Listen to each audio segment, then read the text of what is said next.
So even if you aren't planning, oh my hands anyway, even if you aren't planning to start a family or get into a serious relationship, it's still really important to know what your blood type or genotype is. And with the sickle cell trait, you can actually go to your GP and just ask for a test. They will only offer it if there's like a family history of it, or if you are pregnant. But if you call up your GP today and ask for a blood test to find out if you have the sickle cell trait or thalassemia trait, then they can give you that and they can provide you with the results. The way I found out was quite different.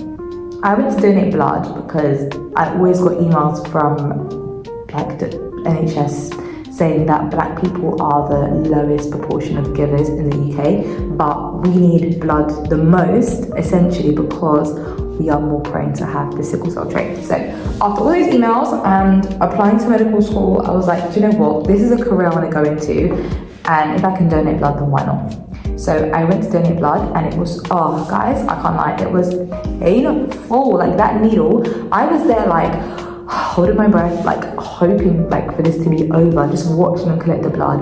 Other people were just there chilling, reading books on their phone. I was generally there like thinking, God, when will this be over? And when I was done, I was so dizzy. There were some people who literally got up and left, or they took a snack and left, or they just ate the snack and left. I was there sitting there like, oh my gosh.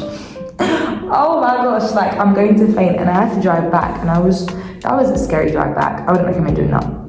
But a few weeks later, I got a text saying that my blood was used for research in St. George's, and then I got a letter saying that when they filtered my blood, they noticed there were some problems, and that's because I had the sickle cell trait. And I was just like, oh my gosh, like I've heard about this, and I was like, oh my gosh, like now when I get married, like I have to make sure my husband doesn't have the same, like the sickle cell trait too. And I was thinking, gosh, this is not something I have to think about. And it explained some things, because when I get cold, when the temperature drops, I am in pain. It's not acute like, oh it's cold, it's a bit chilly. No. Like tears have come to my eyes before. Like I've cried because I was too cold.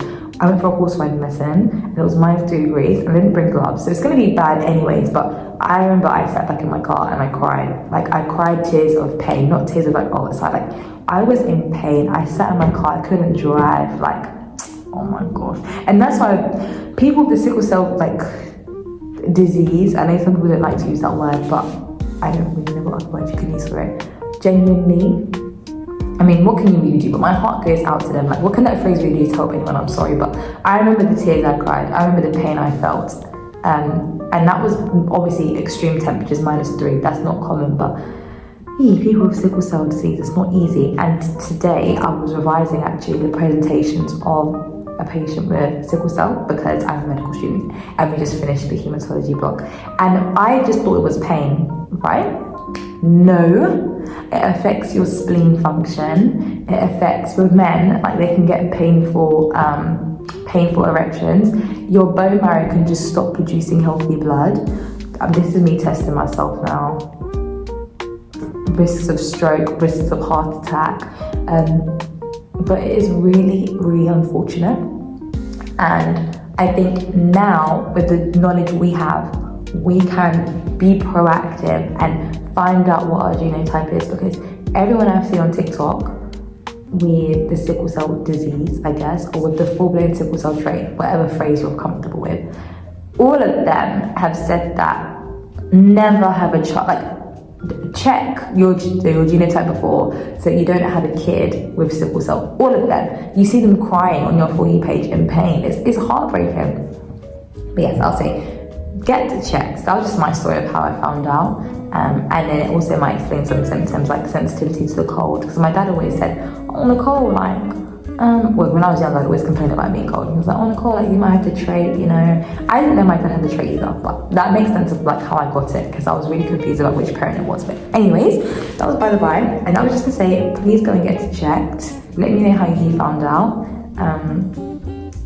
And is there anything you want to share in the comments about your experience? Actually, anything at all. This is just how to get it checked. Please get it checked. Not even just for family planning, but it might help you understand yourself a bit more. you have a lovely rest of your day, guys. God bless you. God has a plan for you. Jesus Christ loves you, and give your life to him, because life with him, he'll give you life and life more abundantly and lots of peace. See y'all.